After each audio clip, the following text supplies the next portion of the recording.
നമസ്കാരം. ശബരിമല സ്വർണ്ണക്കൊള്ളയിലെ SIT അന്വേഷണത്തിൽ പൂർണ്ണ തൃപ്തിയില്ലെന്നും ഹൈക്കോടതിയുടെ മേൽനോട്ടത്തിലാണ് ഇത്രയെങ്കിലും നടക്കുന്നതെന്നും KPCC പ്രസിഡന്റ് സണ്ണി ജോസഫ്. അന്വേഷണത്തിന് വേഗമില്ല എന്ന് അദ്ദേഹം പ്രതികരിച്ചു. ഹൈക്കോടതി സംഭവത്തിൽ ഇടപെട്ട് 1.5 മാസം പിന്നിടുമ്പോഴാണ് മുൻ MLA അടക്കമുള്ളവരെ അറസ്റ്റ് ചെയ്യുന്നത്. ദേവസ്വം മുൻ മന്ത്രി കടകംപള്ളി സുരേന്ദ്രനെ ചോദ്യം ചെയ്യാൻ ഇനിയും തയ്യാറാകാത്തത് എന്തുകൊണ്ടെന്നും അദ്ദേഹം ചോദിച്ചു. തൊണ്ടി മുതലും കണ്ടെത്തുവാൻ കഴിഞ്ഞിട്ടില്ല. നിലവിലെ ദേവസ്വം ബോർഡിനും സംഭവത്തിൽ പങ്കുണ്ട്. കള്ളൻ കപ്പലിൽ തന്നെയുണ്ടെന്ന് ഞങ്ങൾ നേരത്തെ പറഞ്ഞതാണെന്നും കള്ളന് കഞ്ഞി വച്ചവരാണ് ഇപ്പോൾ സംസ്ഥാനം ഭരിക്കുന്നതെന്നും അദ്ദേഹം കൂട്ടിച്ചേർത്തു. പ്രസ് ക്ലബ് സംഘടിപ്പിച്ച മീറ്റ് ദി പ്രസിൽ സംസാരിക്കുകയായിരുന്നു അദ്ദേഹം. സംസ്ഥാന ഭരണത്തിന്റെ വിലയിരുത്തലായി തദ്ദേശ തെരഞ്ഞെടുപ്പിന്റെ ഫലം മാറുമെന്നും അദ്ദേഹം പ്രതികരിച്ചു. ഭരണത്തിന്റെ വിലയിരുത്തലാണെന്ന് പറയാൻ CPM-ന് മടിയാണ്. UDF ഏറെ ഗൗരവത്തോടെയും അച്ചടക്കത്തോടെയുമാണ് തദ്ദേശ തെരഞ്ഞെടുപ്പിനെ സമീപിച്ചത്. അതേസമയം ദുഷ്ടലാക്കോടെയുള്ള വാർഡ് പുനർവിഭജനവും വോട്ടർ പട്ടികയിലെ ക്രമക്കേടുകളും മുന്നണിക്ക് നേരിടേണ്ടി വന്നു. ഭീഷണിപ്പെടുത്തിയും സ്വാധീനം ചെലുത്തിയുമാണ് പലയിടങ്ങളിലും CPM എതിർശബ്ദങ്ങളെ ഇല്ലാതാക്കുന്നത്. മലപ്പട്ടത്ത് തന്റെ ഒപ്പ് തന്നെയാണെന്ന് സ്ഥാനാർത്ഥി വ്യക്തമാക്കിയിട്ടും വരണാധികാരി പത്രിക തള്ളി. ഹൈക്കോടതി ഇടപെട്ടതുകൊണ്ടാണ് വൈഷ്ണയ്ക്ക് മത്സരിക്കാൻ സാധിച്ചത്. കൊല്ലം കോർപ്പറേഷനിലെ ജനവിരുദ്ധ ഭരണത്തിനെതിരെയുള്ള വിലയിരുത്തൽ തെരഞ്ഞെടുപ്പിലുണ്ടാകും. ഇനിയും പരിഹാരം കാണാത്ത കുടിവെള്ളം, മാലിന്യമടക്കമുള്ള പ്രശ്നങ്ങൾ ജനങ്ങൾ ഗൗരവത്തിലെടുക്കും. സംസ്ഥാന സർക്കാരിന്റെ ജനദ്രോഹ നടപടികളും ആരോഗ്യ വിദ്യാഭ്യാസ മേഖലകളുടെ തകർച്ചയും വിലക്കയറ്റവും ശബരിമലയിലെ കൊള്ളയുമെല്ലാം തെരഞ്ഞെടുപ്പിൽ ചർച്ചയാകും. സ്വർണ്ണക്കടത്ത് കേസ് ഒതുക്കുവാൻ CPM കേന്ദ്ര സഹായം തേടിയിട്ടുണ്ടാകും. മുഖ്യമന്ത്രിയുടെ മകന് ED അയച്ച നോട്ടീസ് എവിടെയും എത്താതിരുന്നത് എന്തുകൊണ്ടാണ്? നോട്ടീസ് ലഭിക്കാത്തതിൽ പിണറായിക്കോ EDക്കോ പരാതിയില്ല. സ്വർണ്ണക്കടത്ത് കേസ് ഒതുക്കിയ പോലെ ശബരിമലയിലെ സ്വർണ്ണ കവർച്ച ഒതുക്കുവാൻ ശ്രമിച്ചാൽ സമ്മതിക്കില്ലെന്നും അദ്ദേഹം കൂട്ടിച്ചേർത്തു. 2 പ്രസിഡന്റുമാർ, ഒരു കമ്മീഷണർ, ഒരു തിരുവാഭരണം കമ്മീഷണർ, ഒരു എക്സിക്യൂട്ടീവ് ഓഫീസർ, ഒരു അഡ്മിനിസ്ട്രേറ്റീവ് ഓഫീസർ, ഇത്രയും പേർ അകത്തായ സ്ഥിതിക്ക് ദേവസ്വം ബോർഡിന്റെ ഒരു ബ്രാഞ്ച് തന്നെ ജയിലിൽ തുടങ്ങിയാൽ പൊളിക്കുമെന്ന ശ്രീജിത്ത് പണിക്കർ വരെ ഒരു പോസ്റ്റർ പങ്കുവച്ചിരുന്നു. എന്നാൽ പിന്നെ മുഖ്യമന്ത്രിക്ക് ഒരു അപേക്ഷ സമർപ്പിച്ചേക്കാമെന്ന് കമന്റുകളും നിറഞ്ഞു.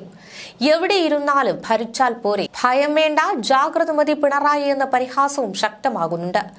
മുഖ്യന്റെ സ്വർണ്ണ വീക്ക്നസ് നാട്ടിലെങ്ങും പാട്ടാണ്.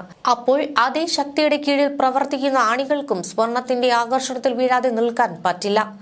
മേലിലുള്ളവർ തന്നെ സ്വർണത്തിന്റെ വലയത്തിൽ പെടുമ്പോൾ താഴെയുള്ളവർ അതേ വഴിയിലേക്ക് വഴുതിപ്പോകുന്നത് കുറ്റപ്പെടുത്താനാകുമോ എന്ന ചോദ്യവും ഉയരുന്നുണ്ട്. ഇതിനിടെ ക്ഷേത്ര പരിസരം വിട്ട് അറ്റകുറ്റപ്പണിക്കായി അയ്യപ്പ ക്ഷേത്രത്തിലെ ശ്രീകോവിലിനു മുകളിലെ 3 താഴികക്കുടങ്ങൾ പമ്പയിലെത്തിച്ച സംഭവം SIT അന്വേഷിക്കണമെന്ന ആവശ്യം ഉയരുകയാണ്. 2017 ഏപ്രിലിൽ വിഷു ഉത്സവത്തിന് ശേഷമാണ് താഴികക്കുടങ്ങൾ അഴിച്ചുകൊണ്ടുപോയത്. 1998 വിജയ് മല്യ തങ്കം പൊതിഞ്ഞ് കുംഭാഭിഷേകം നടത്തി പ്രതിഷ്ഠിച്ച താഴികക്കുടങ്ങളിൽ 2017 അറ്റകുറ്റപ്പണി നടത്തി സ്വർണം പൂശിയതിൽ ദുരൂഹതയുണ്ട്. ശ്രീകോവിലിന്റെ സ്വർണം പുതിയൽ ജോലികൾ 1998 നടന്നത് ക്ഷേത്ര സന്നിധിയിൽ വെച്ചാണ്. എന്നാൽ ഈ താഴികക്കുടങ്ങൾ അറ്റകുറ്റപ്പണിക്കായി ക്ഷേത്രത്തിന് പുറത്തു കൊണ്ടുപോയതിലാണ് ദുരൂഹത സംശയിക്കുന്നത്. ഇത് അഴിച്ചെടുത്തപ്പോഴും മടക്കിക്കൊണ്ടുവന്ന് പിടിപ്പിച്ചപ്പോഴും തൂക്കം പരിശോധിച്ച മഹസർ എഴുതിയോ എന്നും പരിശോധിക്കേണ്ടിയിരിക്കുന്നു. ഈ താഴികക്കുടങ്ങളുടെ പ്രതിഷ്ഠയ്ക്ക് ശേഷം കുംഭാഭിഷേകം നടത്തിയോ എന്നത് ആർക്കും അറിയില്ല. ശ്രീകോവിലിന് മുകളിൽ നിന്നും ഇവ ഇളക്കി മാറ്റിയപ്പോൾ അനുജ്ഞ വാങ്ങിയോ എന്നതും വ്യക്തമല്ല.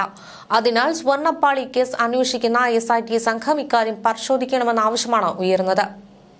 ഇതിനിടെ ശബരിമല സ്വർണ്ണപ്പാളി തട്ടിപ്പിന് സമാനമായി കൊച്ചിൻ ദേവസ്വത്തിന് കീഴിലുള്ള ക്ഷേത്രത്തിലും സ്പോൺസർഷിപ്പിലൂടെ തട്ടിപ്പിന് ശ്രമം നടന്നുവെന്ന വെളിപ്പെടുത്തൽ പുറത്തു വന്നിട്ടുണ്ട്. എറണാകുളം ചോറ്റാനിക്കര ക്ഷേത്രത്തിലെ ശ്രീകോവിൽ സ്വർണം പൂശാനും ക്ഷേത്ര നവീകരണത്തിനുമായി 100 കോടിയുടെ സ്പോൺസർഷിപ്പ് വാഗ്ദാനവുമായി ബംഗളൂരു സ്വദേശി എത്തിയെന്നാണ് ദേവസ്വം പറയുന്നത്. ഒന്നാം പിണറായി സർക്കാരിന്റെ കാലത്ത് കടകംപള്ളി സുരേന്ദ്രൻ ദേവസ്വം മന്ത്രിയായിരിക്കുമ്പോഴാണ് ഈ സംഭവം.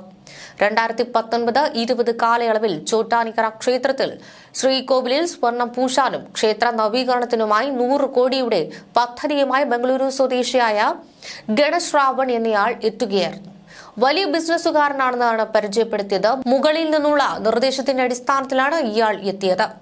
ഇയാൾക്ക് ക്ഷേത്രത്തിൽ വലിയ സ്വാതന്ത്ര്യം നൽകിയിരുന്നു. പദ്ധതിയുമായി ബന്ധപ്പെട്ട് 6 മാസത്തോളം ഇവിടെ തുടർന്നു. എന്നാൽ അന്വേഷണത്തിൽ വാഗ്ദാനങ്ങളെല്ലാം കള്ളമാണെന്ന് വെളിപ്പെട്ടു. ആന്ധ്രയിൽ ഉൾപ്പെടെ പല സ്ഥലങ്ങളിലും ക്ഷേത്രങ്ങളുടെ പേരിൽ പിരിവ് നടത്തി തട്ടിപ്പ് നടത്തുന്നയാളാണെന്നും വ്യവസായി നൽകിയ വിലാസവും ആസ്തിയും ഉൾപ്പെടെ വ്യാജമാണെന്ന തിരിച്ചറിവിന് പിന്നാലെയാണ് പദ്ധതി ഒഴിവാക്കിയത്. സ്പോൺസർക്ക് കൃത്യമായി പദ്ധതി നൽകാൻ കഴിയാത്തതുകൊണ്ട് അന്ന് തന്നെ പദ്ധതി ഉപേക്ഷിച്ചതായി ചോറ്റാനിക്കര ക്ഷേത്രം ഭാരവാഹികൾ അറിയിച്ചു. ചോറ്റാനിക്കരയിലെത്തിയ ഗണശ്രാവൺ ക്ഷേത്രത്തിനുള്ളിൽ കയറി പൂജ നടത്തി. തിരുവനന്തപുരത്തെ പ്രധാന CPM നേതാവിന്റെ വീട്ടിലും പൂജയ്ക്കെത്തി. മന്ത്രിയായിരുന്ന കടകംപള്ളി സുരേന്ദ്രനെയും ഗണശ്രാവണൻ സന്ദർശിച്ചു. ചോറ്റാനിക്കര ഭരണസമിതി ചില സംശയങ്ങൾ ഉന്നയിച്ചിരുന്നു. ഗുണശ്രാവണിന്റെ വിശദ സാമ്പത്തിക ആസ്തി രേഖകളും ചോദിച്ചു. ഇതിന് പിന്നാലെ തിരുവനന്തപുരത്തെ പ്രമുഖ ചാർട്ടേഡ് അക്കൗണ്ടിനെ തേടിയെത്തി. രഞ്ജിത്ത് കാർത്തികേയൻ എന്ന CA-കാരനാണ് ഗണശ്രാവണിന് ഒന്നുമില്ലെന്ന് കണ്ടെത്തിയത്. അക്കാര്യം പോലീസിലെ അടുത്ത സുഹൃത്തുക്കളെ അറിയിച്ചു. ഇതോടെയാണ് ചോറ്റാനിക്കരയിലെ ഭരണസമിതിക്ക് ഗണശ്രാവൺ ആരാണെന്ന് വ്യക്തമായത്. വലിയ സുരക്ഷാ ചട്ട ലംഘനങ്ങളാണ് ഗണശ്രാവണിന്റെ 100 കോടി ഓഫറിൽ വീണ് ദേവസ്വം അധികൃതർ ചെയ്തത്. ക്ഷേത്രത്തിനുള്ളിൽ പൂജ നടത്തുന്നതിന് ഗണശ്രാവൺ 10,000 രൂപ വീതം പലരിൽ നിന്നും തുകയായി ഈടാക്കി. ചാർട്ടേഡ് അക്കൗണ്ടിന് ഡയബറ്റീസ് കുറച്ചു നൽകുവാൻ 10,000 രൂപയ്ക്ക് ചോറ്റാനിക്കരയിൽ പൂജ നടത്തണമെന്നും ഗണശ്രാവൺ ഉപദേശിച്ചു. പക്ഷേ അതിൽ രഞ്ജിത്ത് കാർത്തികേയൻ വീണില്ല. അന്ന് CPM സംസ്ഥാന സെക്രട്ടറി ആയിരുന്ന കോടിയേരി ബാലകൃഷ്ണനും അടക്കം അടുപ്പമുണ്ടായിരുന്നുവെന്നാണ് ഗണശ്രാവൺ പറഞ്ഞു നടന്നിരുന്നത്. മൈസൂർ രാജകുടുംബവുമായി ബന്ധമുണ്ടെന്ന് പറഞ്ഞ് പല ബന്ധങ്ങളുണ്ടാക്കി. തിരുവിതാംകൂർ രാജകുടുംബത്തിലും അടുപ്പക്കാരനായി. പക്ഷേ ഇതെല്ലാം അതിവേഗം പൊളിഞ്ഞു. ബംഗളൂരു ആസ്ഥാനമായുള്ള പ്രമുഖ വ്യവസായിയും Swamiji group of companies managing ഡയറക്ടറുമായ ഗണശ്രാവൺ ചോറ്റാനിക്കര ഭഗവതി ക്ഷേത്രത്തിന്റെയും ക്ഷേത്ര നഗരിയുടെയും സമഗ്ര വികസനത്തിനായി 500 കോടി രൂപയാണ് 2018 വാഗ്ദാനം ചെയ്തത്. ജീവിതത്തിലെ കടുത്ത സാമ്പത്തിക പ്രതിസന്ധിയിലും തകർച്ചയിലും ചോറ്റാനിക്കര അമ്മയുടെ അനുഗ്രഹം തേടിയതിലൂടെയാണ് താൻ ഇന്നത്തെ നിലയിലെത്തിയതെന്ന് 46 വയസ്സുകാരനായ ഗണശ്രാവൺ അന്ന് പറഞ്ഞിരുന്നു. ഒരു പുരോഹിത കുടുംബത്തിൽ ജനിച്ച അദ്ദേഹത്തിന് സംഗീതത്തോടുള്ള അഭിനിവേശം കാരണം മെക്കാനിക്കൽ എഞ്ചിനീയറിംഗ് ഡിപ്ലോമ പൂർത്തിയാക്കാൻ കഴിഞ്ഞിരുന്നില്ല. 1995 മുതൽ 2016 വരെ സംഗീതമായിരുന്നു ജീവിതം. പിന്നീട് സ്വർണ്ണ വജ്ര വ്യാപാരത്തിലേക്ക് കടന്നു. ബിസിനസ് വലിയ പ്രതിസന്ധിയിലായപ്പോൾ ഗുരുവിന്റെ നിർദ്ദേശപ്രകാരം ചോറ്റാനിക്കര ക്ഷേത്രം സന്ദർശിക്കാൻ തുടങ്ങി. അതിനുശേഷം എല്ലാ പൗർണമി അമാവാസി ദിനങ്ങളിലും ക്ഷേത്ര ദർശനം നടത്താറുണ്ടെന്നും പറഞ്ഞുവച്ചു. ഹൈക്കോടതിയുടെ അനുമതി ലഭിച്ചാൽ ഉടൻ തന്നെ 200 കോടി രൂപ പ്രത്യേക അക്കൗണ്ടിൽ നിക്ഷേപിക്കും. ഈ അക്കൗണ്ടിൽ നിന്ന് പണം പിൻവലിക്കുന്നതിന് ദേവസ്വം ബോർഡിന്റെ അനുമതി ആവശ്യമായിരിക്കും. നിർമ്മാണ പ്രവർത്തനങ്ങൾ തന്റെ കമ്പനി നേരിട്ട് നടത്തുമെന്ന് ആർക്കിടെക്ട് BR അജിത് അറിയിക്കുകയും ചെയ്തു. ഇതിനിടെയാണ് രഞ്ജിത്ത് കാർത്തികേയനെ ഗണശ്രാവൺ സമീപിച്ചത്.